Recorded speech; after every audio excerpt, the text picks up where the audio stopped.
Boa noite a todos, que a paz do nosso Mestre amado Jesus seja sempre em nossos corações. Para mim é uma renovada alegria falar nessa casa por terceira vez, e hoje um tema bastante polêmico e bastante tenso, mas que no seio da doutrina espírita se faz de extrema importância discutirmos, analisarmos, ponderarmos, que é a questão do aborto.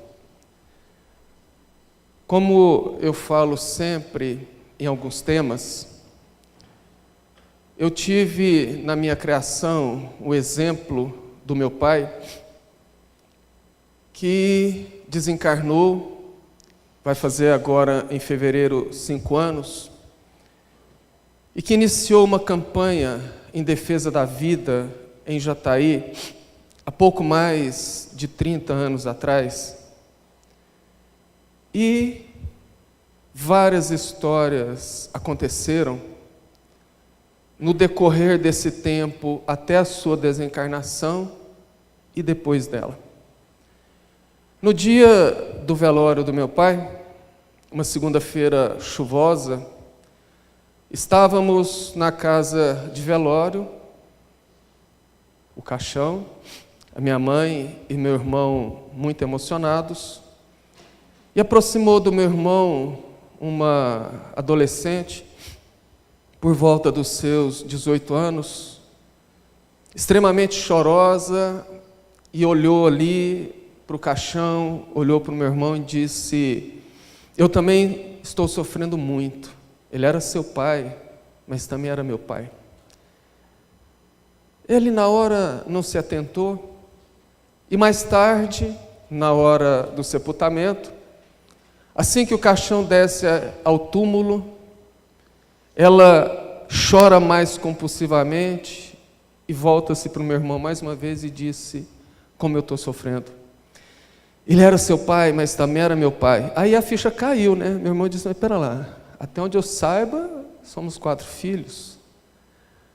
Aí ela olhou e disse: não é isso. Há 18 anos atrás, quando a minha mãe engravidou de mim, ela teve muito desamparo. Ela foi acusada pelo meu pai biológico de ter tido um filho com outro homem. O meu avô materno não aceitava uma mãe solteira dentro de casa, e todos diziam que só servia ela me abortar. E a pressão em cima da mamãe foi muito grande. Aquele que era o único namorado dela acusava, dizia que não, o filho não era dele, um covarde. E disse que iria arrumar o dinheiro para que ela abortasse, e meu avô dizendo a mesma coisa, e as pressões vindo em cima dela, até que ela decidiu por me abortar. Foi quando ela encontrou com seu pai na escola, porque meu pai foi professor há alguns anos. E depois de 30 minutos de conversa com seu pai, e depois de outros 2 encontros para conversar sobre o assunto, minha mãe resolveu então que eu iria nascer. E é por isso que eu considero ele também o meu pai. Histórias como essa, eu poderia passar o resto da noite aqui contando, que aconteceram muitas. Só a campanha que ele fez, que mais tarde ele adicionou o tema suicídio nessa campanha, foi uma campanha muito singela, feita sem recursos. Simplesmente ele fazia algumas palestras, conseguia alguns patrocínios e pintava nos muros da cidade, ou fazia alguns pequenos outdoors com frases alusivas à valorização da vida, ao não aborto, ao não suicídio. E essa campanha, com o tempo, foi ganhando algumas cidades vizinhas. E numa estatística empírica, o número de abortos na nossa região sudoeste caiu bastante nos últimos 30 anos. E essas campanhas não começam por acaso. Quando meu pai teve a ideia de fazer a campanha, ele não conseguiu companheiros nenhum. Por incrível que pareça, Jataí é uma casa que hoje, é uma cidade que hoje esbarra nos seus 100 mil habitantes. Possuímos lá 26 casas espíritas e no começo nenhuma delas apoiava. E ele, sem saber o que fazia, uma certa feita, porque das 8 vezes que Divaldo Franco esteve em Jataí, que eu me lembro, 5 delas ele ficava hospedado em nossa casa. E numa dessas, se não me engano, a 4ª vez, eu acordei de manhã com conversas e risadas na cozinha, no café da manhã, porque a estadia de Divaldo em casa proporcionava realmente momentos únicos. E eu acordei com aquela conversa, fui até a cozinha. Meu pai sempre foi extremamente carinhoso, eu me lembro que ele puxou pela mão, me sentou numa das suas pernas. Estávamos de um lado da mesa, Divaldo do outro, e no meio da conversa, Divaldo vira para meu pai e diz: Eudes, a nossa Joana está aqui dizendo que você deve levar à frente a campanha do aborto. Não foi por acaso que você recebeu essa inspiração, e nós, ela dizendo, estaremos do seu lado, trabalhando e contribuindo. Portanto, meus queridos, campanhas em favor do não aborto não se trata de uma mera guerrinha entre o bem e o mal. Muito pelo contrário. É uma necessidade física, espiritual e, sobretudo, cristã. Segundo estatísticas, no mundo se pratica 55 milhões de abortos por ano. 55 milhões. Registrados. São aqueles abortos registrados. Estima-se, pelos motivos que nós vamos ver aqui hoje, que o número chegue até 10 vezes mais, ou seja, quase 500 milhão de abortos por ano.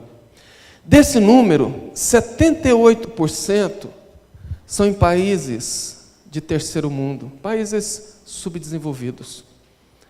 A grande massa ocorre ali.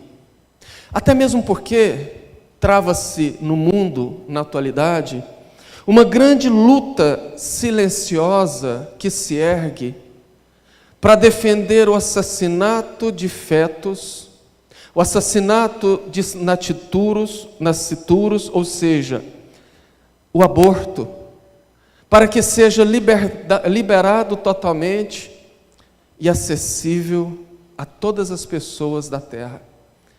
E essa luta que se ergue no mundo para liberar o aborto, ela não é gratuita, mas ela é dolorosa, fazendo concluir o que Jesus disse no sermão profético, lá em Mateus capítulo 24, versículo 12, e por se multiplicar a iniquidade, o amor de muitos se esfriará.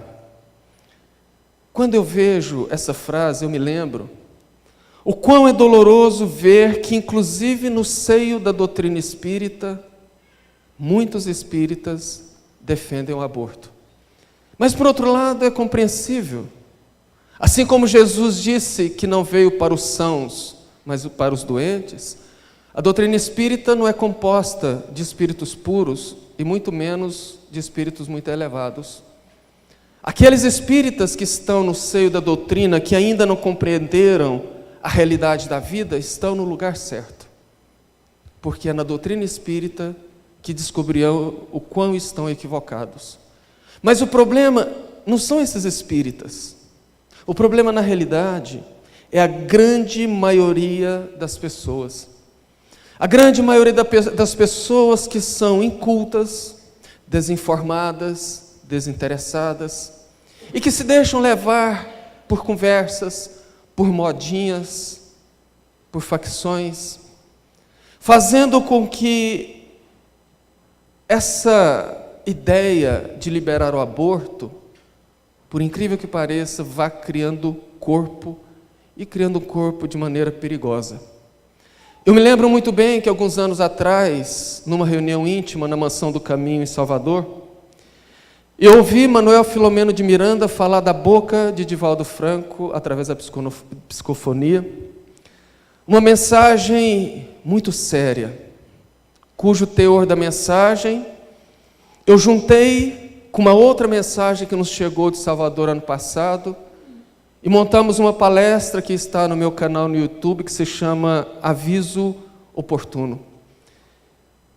Dentro dessa mensagem que Manuel Filomeno de Miranda disse, ele alertou que o plano espiritual inferior estava urgindo um plano muito maquiavélico e inteligente para esparramar no seio da terra uma obsessão coletiva muito forte, visando os seres humanos desavisados, de maneira a atravancar a evolução do planeta. Porque, segundo Manuel Filomeno, esses espíritos comandados por mentes extremamente inteligentes, porque quando a gente pensa em obsessão, muitos equivocadamente imaginam espíritos criminosos, raivosos, e não se trata disso. Nós sabemos que a morte não muda ninguém. Como, por exemplo, nesse exato momento, nós temos em algum lugar no mundo, mentes extremamente brilhantes, que estão trabalhando, por exemplo, para descobrir novas drogas sintéticas, que estão trabalhando, por exemplo, para fabricar armas que não são detectadas em detectores de metais em aeroportos. São mentes extremamente inteligentes, mas nem um pouco moralizadas. Ao desencarnar, mantêm a sua inteligência. E acostumados a trabalhar no mal, continuam. Portanto, essas obsessões coletivas se dão, segundo Manuel, para que, munidos da informação, que neste momento histórico que estamos vivendo, muitos espíritos enviados de Jesus estão e estarão reencarnando com a missão de ajudar nesse upgrade do planeta, nesse momento de transição que nos levará à categoria de planeta de regeneração de uma maneira menos dolorosa. Esses espíritos acreditam que fomentando o aborto no mundo impedirá, ou pelo menos atrasará bastante, a chegada desses espíritos.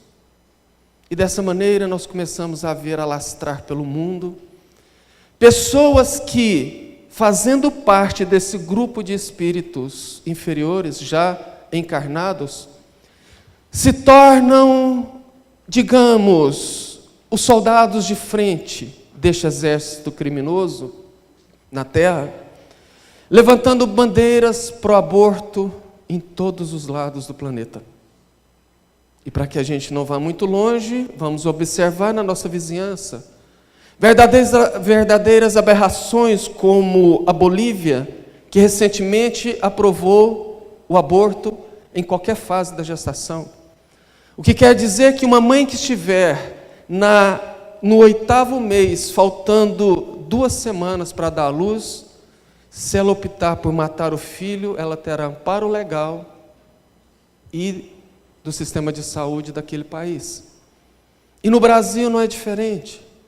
Nós tivemos agora, sem falar de política, que fique bem claro, mas é bom tocarmos no assunto, uma campanha extremamente polarizada, onde um dos partidos vestia a camisa da descriminalização do aborto. E nós vimos, heroicamente, a população cristã do Brasil se erguer contra essa história e não eleger muitos políticos e candidatos que, inclusive, lá no Congresso, já trabalhavam para aprovar leis da liberação do aborto. E esses motivos são embasados em vários deles. Vão desde uma visão egocentrista de algumas pessoas que não se preocupam em evitar a gravidez, que não se preocupam como levam a vida e, ao se deparar com a gravidez, defende o aborto porque é um caminho mais fácil. E vai até grandes interesses da indústria cosmética. Porque, a título de informação, a indústria mais rentável do mundo é a indústria farmacêutica, seguida pela indústria armamentista e depois a indústria de cosméticos. Segundo revelações ainda na década de 1980, é fomentado pelo poder econômico de alguns empresários, não toda a indústria de cosméticos, que isso fique claro, mas alguns empresários fomentam hospitais e clínicas de aborto em países onde foram liberados, porque alguns dos cremes e medicamentos que algumas das senhoras usam para manter a pele do rosto lisinha e sem manchas, são feitas à base de embrião humano. Existem organizações não governamentais, patrocinadas, que possuem um aparato muito moderno em navios, que viajam o mundo visitando países subdesenvolvidos, atracando em portos, recolhendo mulheres que querem fazer o aborto, viajam até águas internacionais e ali praticam o aborto para que esses embriões sejam direcionados a esses empresários. Nós temos no Brasil, infelizmente, uma pessoa ou várias que, adotando a pseudo-máscara de feminista, viaja pelo Brasil inteiro, trabalhando o lobby para a liberação do aborto. Porque, em paralelo a isso tudo, nós temos uma batalha de marketing muito séria, que patrocina programas de TV, blogs, notícias, que mascaram dados científicos a fim de fazer a ideia de que abortar é economicamente viável e interessante para qualquer governo. São chamadas fake news. Sim, as fake news já agem no submundo para a liberação do aborto há muito tempo. Não é nenhuma novidade. E assim cresce o discurso para o aborto, que ganha o legislativo e até o judiciário. Nós tivemos no mês de agosto de 2018, portanto há 2 meses atrás, audiências públicas no Supremo Tribunal Federal. Inclusive, a Federação Espírita Brasileira fez uma defesa que eu, leigo em direito, considerei brilhante. Está no YouTube, para quem interessar ver. Mas são audiências públicas porque será julgado pelo Supremo uma ação do partido de esquerda PSOL que defende a descriminalização do aborto no Brasil. Nós temos hoje, no Congresso Nacional, vários projetos de leis que aguardam aprovação e que, se nós espíritas e cristãos não ficarmos de olho, serão embutidos e algum desses outros projetos aprovados ao apagar das luzes de alguma madrugada. Muitos desses projetos só não foram aprovados graças à bancada evangélica, que fica de olho. Porque é muito intrigante nós vermos políticos brasileiros querendo fazer leis para matar brasileiros. Porque ao fazer uma lei que descriminaliza o aborto, está fazendo leis para matar brasileiros. E considerando que 50% dessas gestações são mulheres, são leis para matar inclusive mulheres. Os mesmos políticos que fazem leis para proteger ovos de tartaruga, ovos de jacaré, ovos de pássaros, querendo criar leis para matar ovos ou zigotos humanos.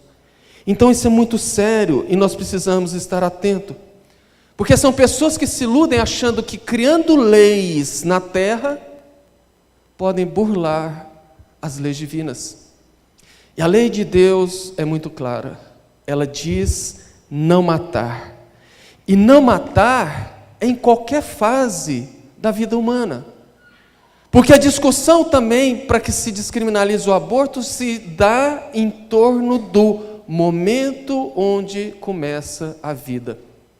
E aqui eu me lembro de há uns 3 ou 4 anos atrás, conversando com uma jovem em plena adolescência, 17 anos. O sonho dela é fazer medicina e hoje ela se encontra na faculdade de medicina lá em Jataí. Ela conversando uma vez comigo em tom de brincadeira, porque seria cômico se não fosse trágico. Ela dizendo assim: Carvalho, quando eu descobri que eu estava grávida há 2 anos atrás, portanto com 15 anos, minha mãe me levou na ginecologista para que a gente fizesse os exames e já desse início ao acompanhamento pré-natal. Mas antes, a doutora me pediu um exame de sangue para confirmar a gravidez. E assim que nós estávamos no consultório dela, eu me lembro muito bem quando ela pôs o exame positivo sobre a mesa e disse: Larissa, você é muito jovem. Eu sei que você quer ser colega minha, quer fazer medicina. Você tem a vida inteira pela frente para ser mãe. Veja bem, uma criança agora iria atrapalhar todo o seu projeto de vida. Talvez você nem conseguiria entrar na faculdade. Diz aqui no exame que você está de 7 semanas. Estuda aí dentro de você, nem um ser humano ainda, é um amontoado de células que cabe numa colher de sopa. Pois bem, se você concordar, eu vou te dar um remedinho, você vai menstruar e mais para frente, depois que se formar, você se casa e pode ser mamãe. Eu olhei para ela e disse: doutora, a senhora acha que eu sou alguma criança? Eu quero ser médica, sim. Mas eu quero ser médica de verdade, porque quando nós formamos, eu sei que existe o juramento de Hipócrates. E pelo jeito a senhora fez o juramento de Hipócrita. Porque na primeira linha do juramento diz que o médico deve defender a vida sempre. E a senhora está querendo que eu mate? É um amontoado de célula, mas é meu filho.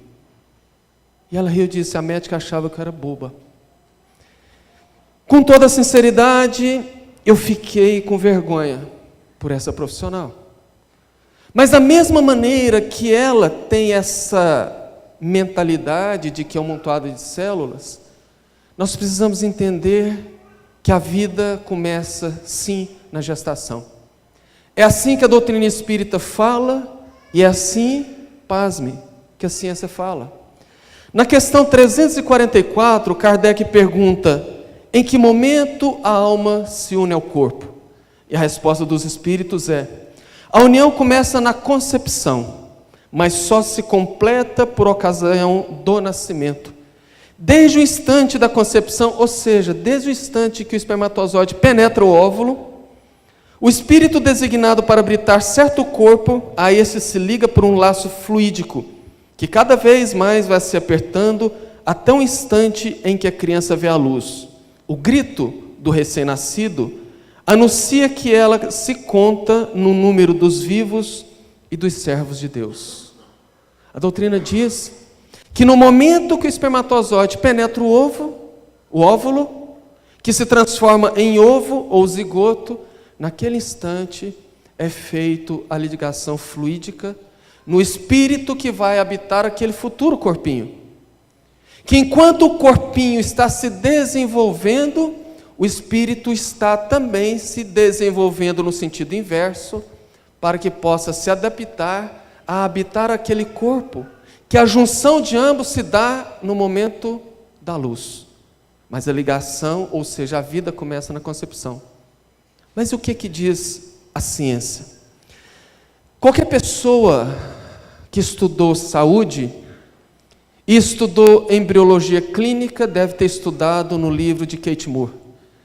Kate Moore é considerado o papa da embriologia clínica.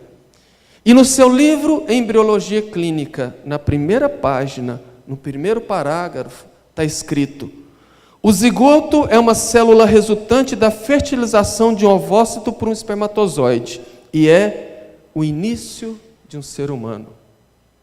Não tem que se discutir mais onde começa a vida. Doutrina espírita e ciência concordam que a vida começa na concepção.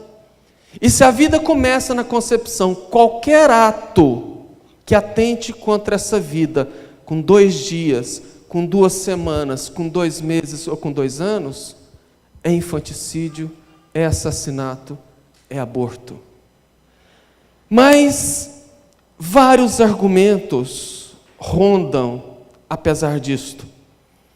Outro forte argumento se dá por falsas feministas. Eu digo falsas feministas porque o feminismo é algo muito diferente do que nós temos visto por aí. Muitas feministas batem a mão no peito e dizem: eu faço do meu corpo o que eu quero. O corpo é meu e eu faço dele o que eu quero. Ok. O corpo pode ser da mulher, e o é, nós concordamos. O problema do equívoco é que o corpo que está sendo gerado dentro do corpo da mulher não faz parte do corpo dela. Portanto, ela não pode atentar contra aquela vida. A mulher empresta seu corpo para a geração de uma outra vida. A partir do momento que aquele corpinho começou a ser gerado dentro do corpo de uma mulher, é um CPF diferente, é uma vida diferente, é uma individualidade diferente. Portanto, ela não pode fazer isto. E só diz algo contra, melhor dizendo, e só diz algo em favor do aborto pessoas que não conhecem a realidade do aborto, não sabem o que é matar uma criança. A doutora Ana Cristina Duarte, autora do livro Parto Normal ou Cesárea, o que toda mulher deve saber, e todo homem também, é uma ginecologista especializada, que faz palestras no Brasil inteiro, escritora deste e de outros livros. E ela conta que quando ela fazia a sua residência numa dessas clínicas de São Paulo extremamente chiques e caras de reprodução humana, ela quase perdeu a sua residência.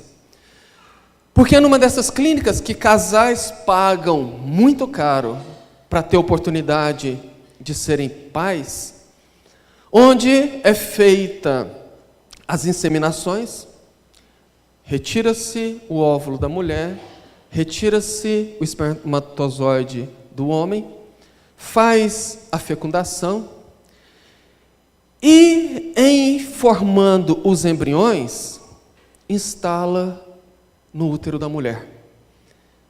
A técnica diz que 25% não sobrevive. Portanto, por segurança, eles instalam 2, 3, até 4 embriões, para ver se pelo menos um daqueles vem a termo, ou seja, vinga no bom goianês, ou melhor, se desenvolva. Só que às vezes é feito a estatística e desenvolve 25%, ou seja, um deles. Mas às vezes se desenvolvem 2, 3 e até os 4. Só que aquela mãe não quer ser mãe de gêmeos, trigêmeos e tetragêmeos. Ela quer um.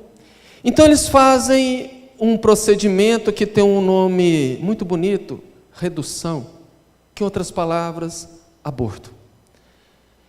E a doutora Ana Teresa estava na sua residência acompanhando um desses procedimentos. Então, na sala onde seria feito, a paciente deitada, o médico fazendo os exames no ultrassom de última geração, onde ela, a doutora, acompanhava as imagens em 3D no monitor. Quando o médico, então, faz a incisão, nesse caso, eles fazem uma punção com uma agulha. Quando o bebê é muito pequeno, eles injetam no cordão umbilical uma solução à base de sal, que literalmente queima, mata, e eles tiram por aspiração. Quando já tem um pouco mais desenvolvido o bebê, eles fazem a punção direto no corpinho do bebê. E naquele caso já tinha um certo tamanho, o médico então faz a incisão, e quando a agulha vai chegando no peitinho do feto, ela acompanhando no monitor, quando a agulha se aproxima, o bebê com as 2 mãozinhas segura a agulha. Ela dá um grito e sai correndo da sala. e diz que não volta mais naquele lugar de monstros. Eu digo, pega uma imagem dessa, coloca no YouTube, coloca no Fantástico. Eu quero ver um ser humano com sentimento falar de aborto no outro dia. O Dr. Netterson, americano, sócio de várias clínicas abortivas nos Estados Unidos, segundo ele, só ele praticou durante a sua carreira 75 mil abortos. Até um belo dia, que ele, fazendo o acompanhamento de um aborto que era feito também por sucção, ele, vendo que o outro médico fazia a inserção de uma cânula que começava a aspirar as partes do corpo do feto. Ele então, filmando aquilo no ultrassom, quando ele entra com a cânula, o bebê tenta se esquivar daquela cânula.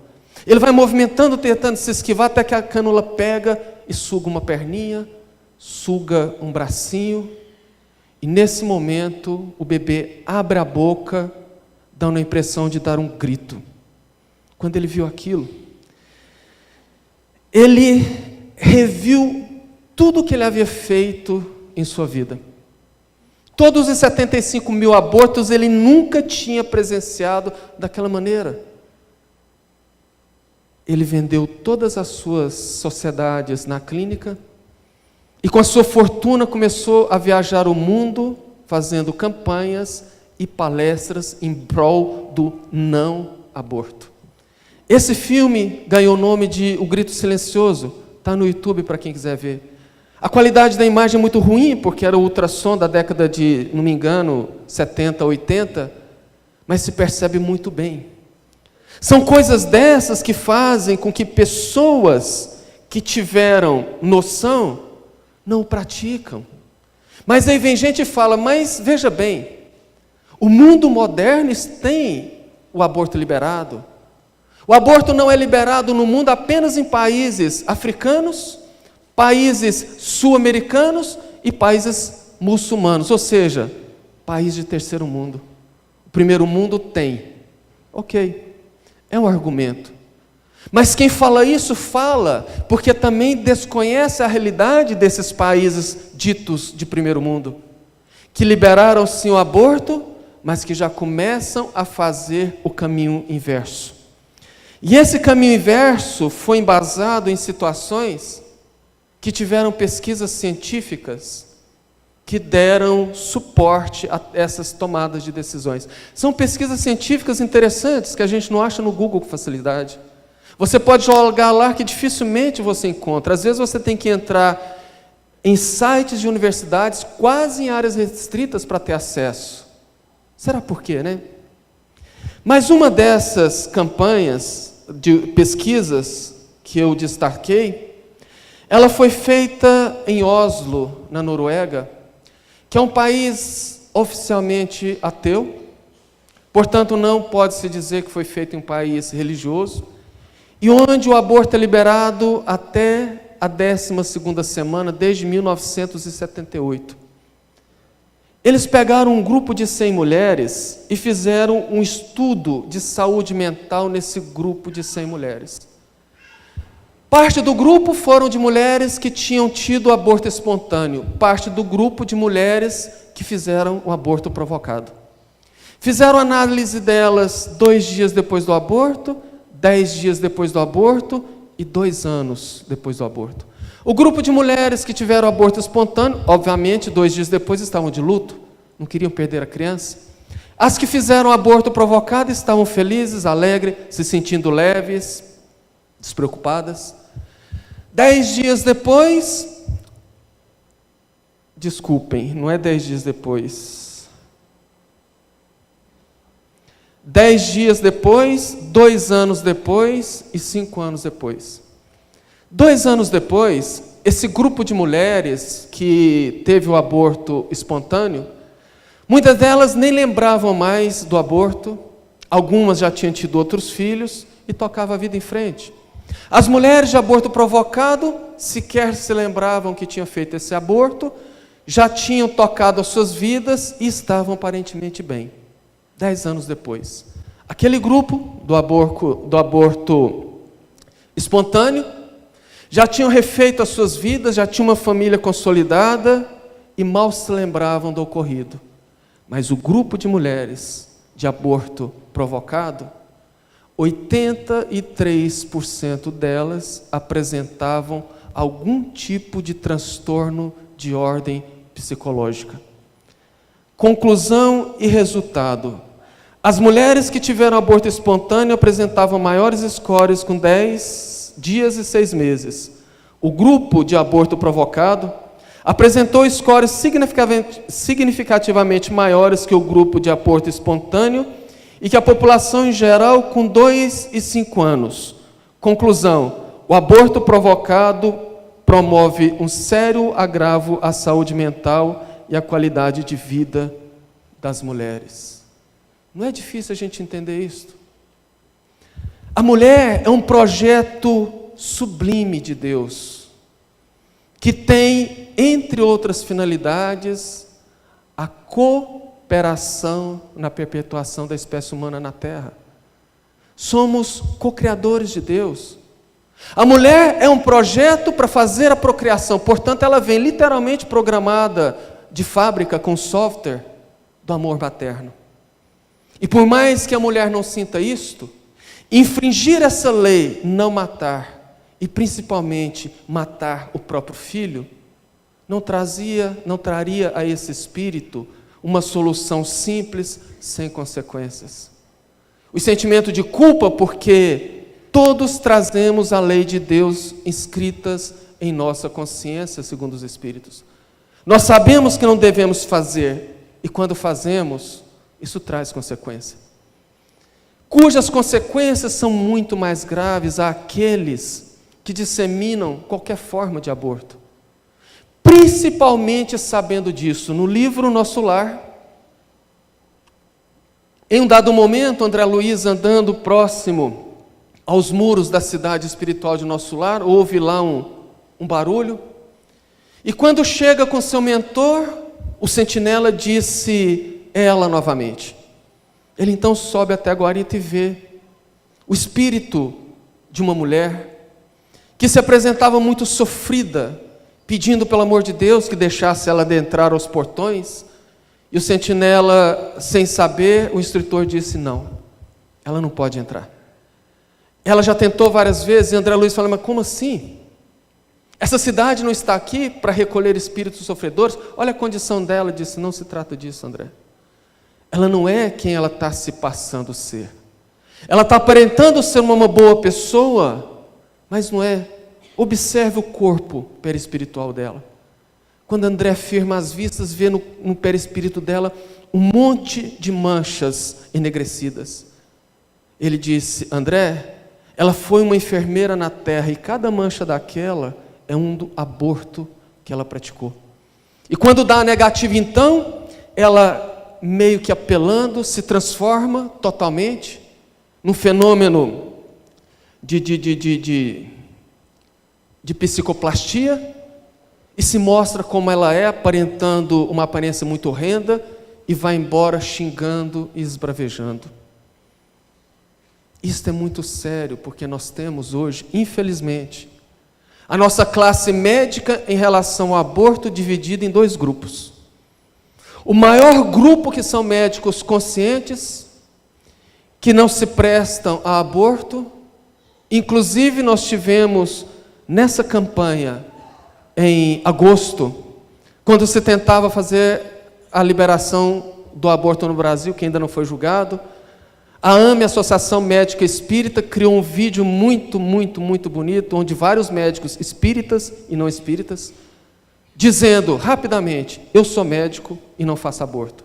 Eu sou médico e não faço aborto. Mas infelizmente, existe uma classe de médicos, principalmente alguns que vendem e instalam DIU, que dizem que não. Que nós, seres humanos, temos alta tecnologia e muitas mulheres são levadas por ele a fazer esse tipo de uso contraceptivo e sem saber ou sabendo, poderão, em alguns casos, estar fazendo aborto. Vários médicos que não vendem DIU dizem: o DIU é abortivo. Conseguimos encontrar na página da Organização Mundial de Saúde dizendo que o DIU é abortivo. E outros médicos que vendem e instalam dizem: não, não é. Na dúvida, eu, Carvalho, não sou médico, mas também não sou bobo. E hoje em dia nós temos acesso a todas as informações que um profissional pode ter, nós também podemos ter. Eu fui então na farmácia e perguntei: qual é o DIU de última geração, o mais novo? E a resposta foi o Optima TCU 380A. Fui na internet, peguei a bula, que é gigantesca, e destaquei algumas frases para a gente analisar. Na bula, que qualquer um pode ter acesso, diz: como funciona o DIU Optima TCU 380A? Dados disponíveis indicam que a efetividade anticoncepcional do dispositivo intrauterino de cobre é aumentado pelo cobre que é liberado continuamente do fio e dos cilindros de cobre da cavidade uterina. O mecanismo exato pelo qual o cobre metálico aumenta o efeito anticoncepcional de um DIU ainda não foi demonstrado. Existem várias hipóteses, entre elas a interferência com o transporte do esperma, etc, etc, etc. E lá embaixo, porque o tempo é curto, fala o seguinte: o efeito anticoncepcional do produto é obtido através da liberação contínua de cobre dentro da cavidade uterina. O DIU não evita a ovulação. O DIU não evita a gravidez ectópica, com o mesmo nível de eficácia com que evita a gravidez tópica. Aqui está a prova que o DIU é abortivo. Vamos lá no dicionário, o que é gravidez ectópica, a que o DIU não evita? A gravidez ectópica é uma gestação que ocorre no lugar errado. Geralmente o óvulo se aloja na tuba uterina, diferente da gestação comum. Uma gestação como essa nunca pode seguir em frente, pois causa diversos danos e riscos para a paciente. Causas da gravidez ectópica: tabagismo, alcoolismo, doença inflamatória pélvica, clamídia, gonorreia, inflamação ou cicatrizes nas trompas, dispositivo intrauterino. Como que ele funciona? Muito de grosso modo, o médico instala ali na entrada das trompas. Por ser um corpo estranho, o organismo reage, cria uma inflamação e fecha aquela entrada. Ele fecha o suficiente para que o óvulo, que é grande, o ovo, aliás, não caia no útero. Mas ele não impede o espermatozoide, que é muito menor, de entrar. Se a mulher teve uma relação sexual usando o DIU, houve ejaculação, houve a penetração do espermatozoide, e ele encontrou o óvulo na trompa, havendo a gestação, havendo a fecundação, segundo a ciência e segundo a doutrina, ali começa a vida. O óvulo desce, mas ele não consegue passar para o útero, onde é a gravidez tópica, para fazer a anidação. A anidação é a fixação na parede do útero para desenvolver o bebê. Então, ele não conseguindo passar, ele começa a desenvolver nas trompas, gravidez ectópica, e é preciso abrir, porque uma gravidez nesse lugar pode matar a mulher. Então, se o DIU não impede a fecundação, ele é abortivo. É simples assim. A mesma maneira, a pílula do dia seguinte, que muita adolescente, muita mulher adulta usa como método contraceptivo comum. E a pílula do dia seguinte não evita a gravidez, ela evita a gestação. Se a mulher teve uma relação e não fecundou e tomou a pílula do dia seguinte, ela simplesmente tomou uma bomba hormonal. Mais ou menos uma pílula do dia seguinte equivale quase, em proporção de hormônios, a uma caixa de anticoncepcional. Isso bagunça o organismo da mulher, mas no máximo acontece isso. Agora, se houve a fecundação e ela tomou a pílula do dia seguinte, ela força uma menstruação, o ovo vai embora e ela fez aborto. Entendeu por que os 55 milhões de abortos por ano registrados pode ser 10 vezes mais? Isto é muito sério. Isto é tão sério que faz com que o plano espiritual venha pedir a nossa ajuda para esclarecer, para orientar, para levantar esse tipo de campanha para que a gente diminua o número de abortos no mundo. Kardec perguntou no Livro dos Espíritos, na questão 932, por que no mundo tão a miúde a influência dos maus sobrepuja os bons? E a resposta: por fraqueza dos bons. Os maus são intrigantes e audaciosos, os bons são tímidos, quando esses quiserem, preponderarão. Então o convite é para que nós, os bons, nos levantemos, acordemos e comecemos a trabalhar muito. Mas não é trabalhar para ficar batendo boca e discussões que não vão levar a nada. Porque, infelizmente, para muitas dessas almas encarnadas, que ainda são espíritos que estão agindo num patamar onde ainda não desenvolveram a amorosidade, o respeito pela vida, infelizmente, para alguns desses, que é a minoria, somente as leis divinas, através das reencarnações, vai dar jeito. Mas nós precisamos esclarecer essas jovens desesperadas, essas jovens desinformadas, para que elas mudem esses pontos de vistas. E para isso nós precisamos conhecer os princípios básicos da doutrina, para que a gente tenha argumento, para que a gente entenda e seja convincente por acreditar nisso. E o que a doutrina espírita fala? A doutrina espírita diz que o único aborto permissível é aquele que coloca em risco a vida da mulher. O único. Esse aborto é defendido pela lei brasileira. Mas é um tipo de aborto que já está em desuso pela evolução da medicina. Hoje, dificilmente uma gestação causa risco à vida da mulher ao ponto dela ter que abortar.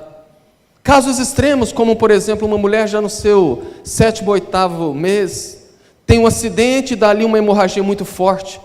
Nesse caso, diz os espíritos que é preferível preservar a vida já consolidada à vida que ainda está em formação, porque ela poderá ter uma outra oportunidade. Fora isso, os espíritos não aconselham nenhum tipo de aborto. Ah, mas como assim? Em caso de estupro, a lei brasileira fala que em caso de estupro, nós estamos falando de espiritualidade. Nós estamos falando de doutrina espírita. Nós, espíritas, sabemos, como diz Joana de Ângeles, que nada, absolutamente nada que não é do nosso merecimento não nos acontece. Tudo que nos acontece tem um motivo. Ou porque nós procuramos com as próprias mãos, ou porque, de uma certa maneira, nós precisaríamos passar por aquilo. Conheço um caso de uma jovem que tinha muita dificuldade em ter relacionamentos. Ela não conseguia manter ao lado de um parceiro por uma semana. Ela desenvolvia uma raiva muito grande e afastava, principalmente se ele tentasse ter relações sexuais com ela. E depois de várias tentativas, de várias psicoterapias, ela vai então num terapeuta espiritualista, que depois de uma anamnese muito longa, resolveu fazer a regressão de memória. Parêntese.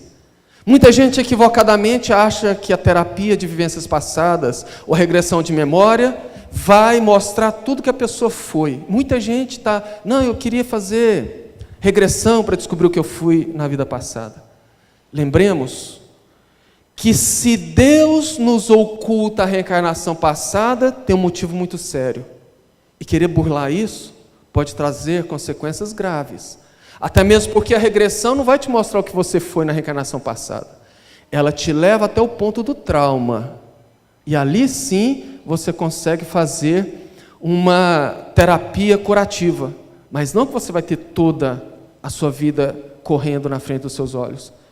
Ela então, fazendo a regressão, se viu numa reencarnação muito recuada, como um bárbaro, como um guerreiro, comandante de um exército, que saía invadindo tribos e cidades, queimando tudo, destruindo tudo, e estuprando todas as mulheres, de crianças a idosas. E ele, como chefe, era sempre o primeiro da fila.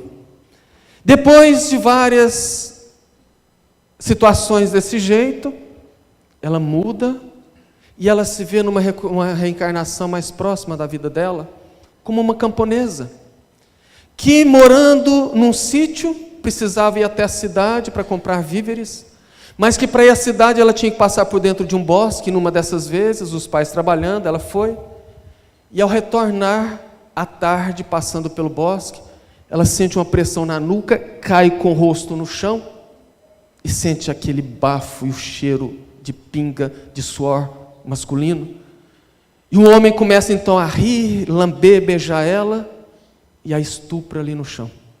Ela volta para casa, os pais chegam, ela não consegue nem contar aquilo, fica trancada no quarto a noite inteira, e no outro dia de manhã, quando os pais saem para o trabalho, ela pendura uma corda no teto e se mata.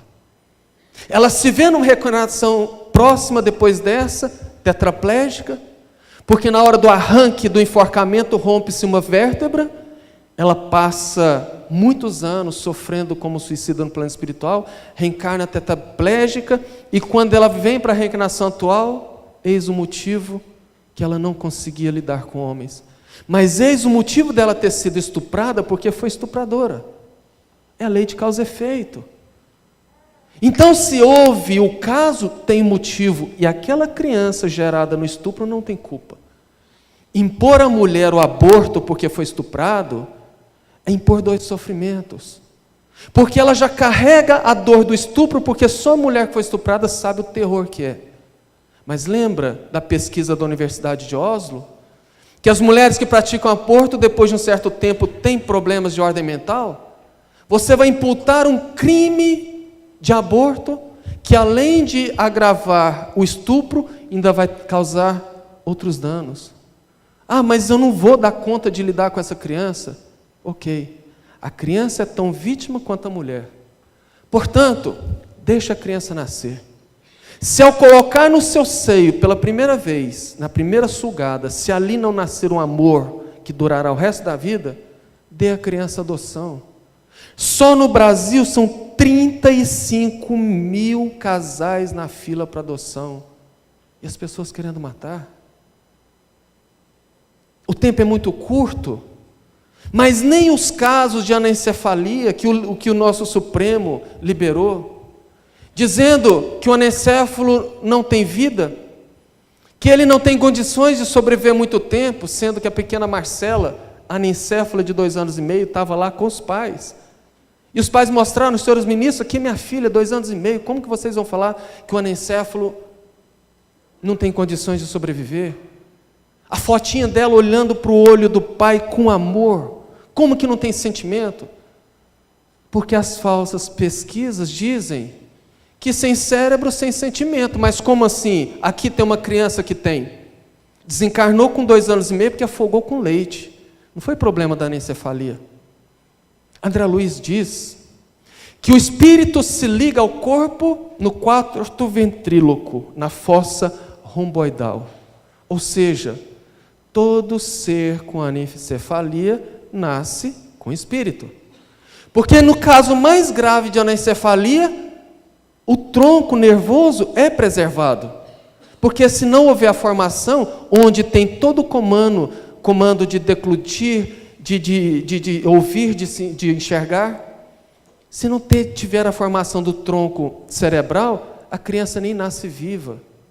E nós espíritas sabemos que a reencarnação de um anencéfalo é extremamente necessária, porque geralmente são suicidas retornando.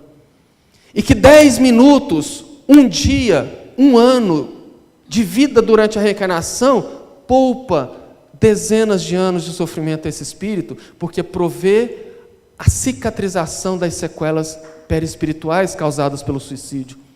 Sem contar que os pais que recebem essas crianças são, sim, na grande maioria, nem todos, na grande maioria, coadjuvantes ou responsáveis pelo suicídio. então nada justifica. Quando a doutrina espírita lança seu facho de luz no caminho dos seres humanos, nós começamos a descobrir por que André Luiz disse que nós, da humanidade da Terra, estamos 300 anos atrasados na nossa evolução.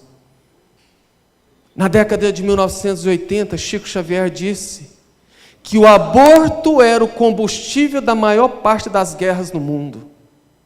E eu confesso que eu passei décadas sem entender isto. Até quando eu comecei a estudar para fazer uma palestra sobre carnaval, e vi espíritos como Manuel Filomeno de Miranda, Dr. Bezerra de Menezes, André Luiz, dizendo que durante o carnaval, por conta de uma minoria que pula carnaval, porque se a gente for colocar matematicamente, não chega a 10% da terra, da população da terra, a quantidade de pessoas que realmente festejam o carnaval. Não chega a 10%. Que as emanações de pensamentos, de desejos, de viciações, de sexolatria, de drogadição dessa minoria, as emanações de pensamento, as emanações psíquicas, são capazes de enegrecer a psicosfera da Terra de tal modo que, ao ser observada de uma cidade espiritual de esferas superiores, que vê a Terra bonita lá embaixo, é como se a Terra estivesse envolta de um nevoeiro encinzentado, por conta das emissões de pensamentos de uma minoria. Agora, se existem 55 milhões de abortos por ano, mas esses abortos que a gente não sabe, de pessoas que o fazem indiretamente, que pode fazer com que isso chegue a 500 milhões por ano, imagina as emissões de pensamento de dor, de ódio, de sofrimento, de vingança, gerados num aborto. Está aí o combustível. Eu imagino que deve ser igual um gás liquefeito, gás de cozinha vazando dentro de um apartamento. Fica lá aquela atmosfera. Uma faísca causa explosão. Vivemos nessa atmosfera negativa, onde o menor sentimento negativo sintoniza e faz a coisa acontecer. Isso é muito sério. Até mesmo porque, se as questões relativas ao aborto, e já caminhando para o encerramento, ficasse apenas nessas questões físicas, vá lá, mas causam grandes transtornos de ordem espiritual, que não vai dar tempo da gente enumerar, mas vai desde as sequelas perispirituais, porque quando uma mulher, e aqui a gente fica falando de aborto, acha que é só mulher, mas não é não. Todos os envolvidos, o pai, o tio, o avô, o médico, a amiga, muita amiga que fala, eu sou tão amiga dela que eu levei ela para fazer um aborto. Todos, mas principalmente a mulher, ao lesionar o seu aparelho genésico, fazendo qualquer tipo de aborto, precisa de uma ou várias reencarnações para cicatrizar. São essas mulheres que lutam para ter filhos e não conseguem, que choram tendo sonho, como teve um programa recentemente no Fantástico, mostrando mulheres inclusive famosas, lutando, fazendo exames, fazendo fertilizações, se frustrando porque parecia que ia dar tudo certo e descobre que deu errado. São elas, as que tiveram a bênção da gestação no passado e se negaram. Transtornos emocionais que varam reencarnações, o complexo de culpa, inclusive algumas síndromes de pânico, inclusive a depressão é disparada pela culpa do aborto. Obsessões, 1000. Porque geralmente o espírito que é extirpado, que tem... Meus irmãos, quando a gente estuda a complexidade da programação de uma reencarnação, você conseguir juntar um espírito, mais demais espíritos compromissados para nascer dentro de uma família, onde compromissos espirituais precisam ser burilados, às vezes são séculos aguardando oportunidades, o consentimento, e quando aquilo está tudo programado, a pessoa vem e corta. Isso é muito sério. Nem todos os espíritos que são abortados perdoam a mãe. Alguns perdoam sim, mas a grande maioria se voltam contra quem fez e viram obsessores cruéis. Meu pai foi um dos fundadores e criadores do sanatório Jataí, fechado ano passado pela reforma psiquiátrica do governo federal. Eu vi cada caso. Como há mais de 20 anos atrás, uma adolescente internada lá, louca de pedra. Ela precisava ser sedada para conseguir dormir, porque ela ficava ouvindo choro de criança na cabeça dela 24 horas por dia. Ela punha fone de ouvido, choro de criança, enfiava a cabeça no travesseiro, choro de criança, criança berrando. Ela enlouqueceu.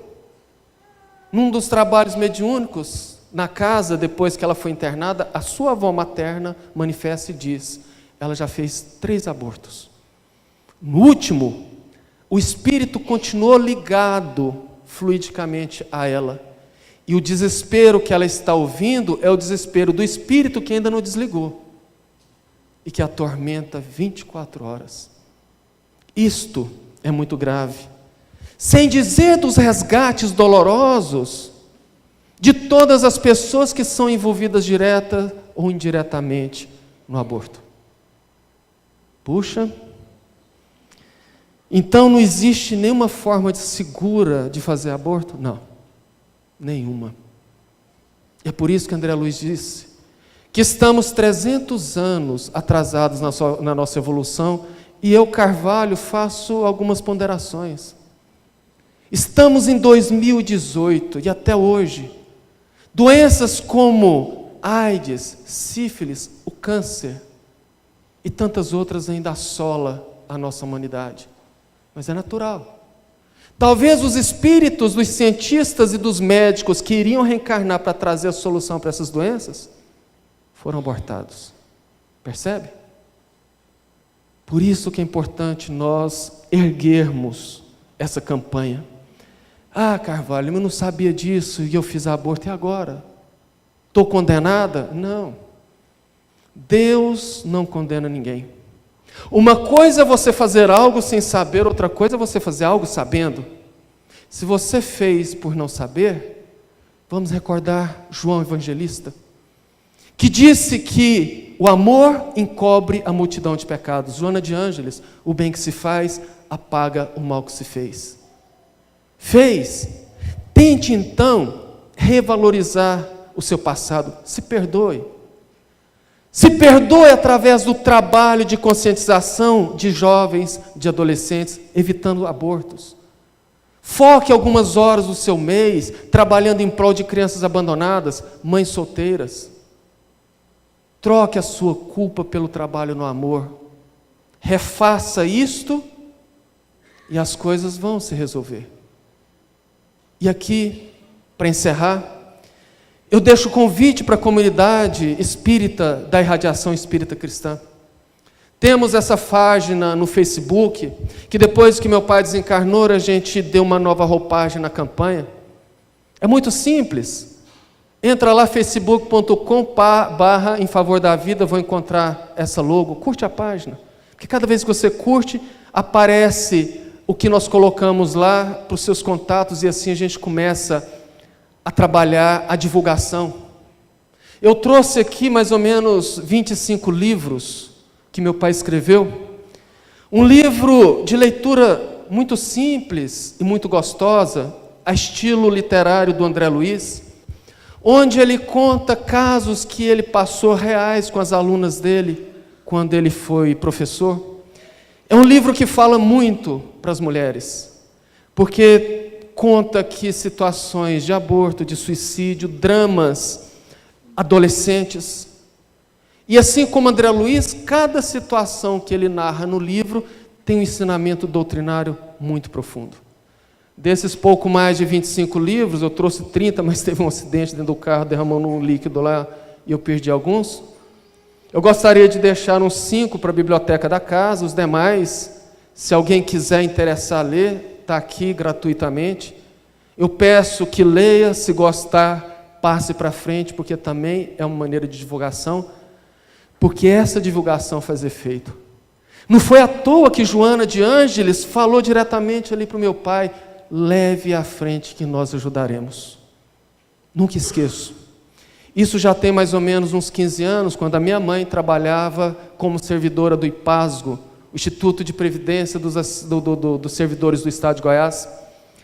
Lá em Jataí, a agência do IPASGO tinha lá 5 atendentes, 5 baias, cada um com uma linha telefônica, e ela, que era a gerente, tinha uma linha telefônica na sala dela. E de repente o telefone toca, ela atende, e do outro lado do telefone, uma mulher disse: senhora, eu sou de uma cidade no interior do Espírito Santo, que eu não me recordo, eu sou da cidade fulano de tal, eu sou diretora de uma escola, e eu tenho aqui na minha mão um panfleto, cujo panfleto fala sobre uma campanha de aborto muito interessante. Parêntese. Meu pai tirava do bolso dinheiro e fazia alguns panfletos e distribuía. Inclusive eu trouxe, esqueci, está dentro da caminhonete. Temos esse adesivo, trouxe alguns, vou deixar aqui, compõe muito bem qualquer carro, fica bonito. E nos ajuda a divulgar. Ele uma vez, ele tinha apoio de várias entidades, ele pediu que alguns alunos e pessoal da Juventude Espírita do Allan Kardec de Jataí, no sábado de manhã fosse para o posto da Polícia Rodoviária Federal, que deu apoio, onde eles parariam ônibus, porque Jataí é no centro de 3 BRs, então passa gente ali do Brasil inteiro. Os policiais paravam o ônibus, os alunos entravam, distribuíam esse material, e o material ganhava o mundo, ganhava o Brasil. Então, numa dessas, chegou na mão dela, ela disse: olha, eu estou com um material aqui que eu achei muito interessante, mas não fala nada, fala apenas Jataí, Goiás.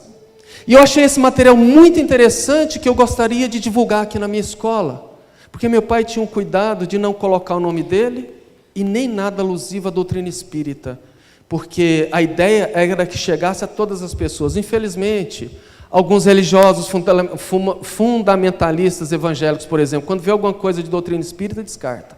Mas não tendo nada, alcançava todo mundo. Então ele não tinha essa vaidade, ele queria fazer a campanha.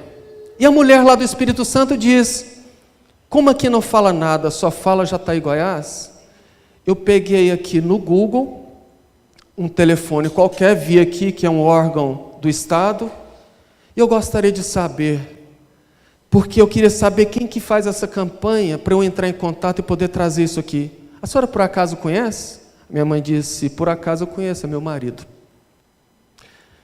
Não existe coincidências. A espiritualidade trabalha e ajuda. E eu encerro com uma pergunta, para que nós possamos refletir. Nesse momento de transição, com o conhecimento, principalmente que a doutrina espírita nos traz, de que lado que você quer ficar? De que lado que você quer ficar nessa luta em favor da vida? Meu pai evitava falar contra o aborto, porque ele falava que a palavra contra já era uma violência. Nessa luta em favor da vida, você prefere ficar do lado dos inescrupulosos, que trabalham para atravancar a evolução da Terra, disseminando esse crime covarde e hediondo? Ou você prefere ficar do lado de Jesus, trabalhando em prol da conscientização, do amor e do Evangelho? A escolha é de cada um. Obrigado pela paciência, desculpa o atraso, que nós tenhamos uma excelente semana e que Jesus nos abençoe.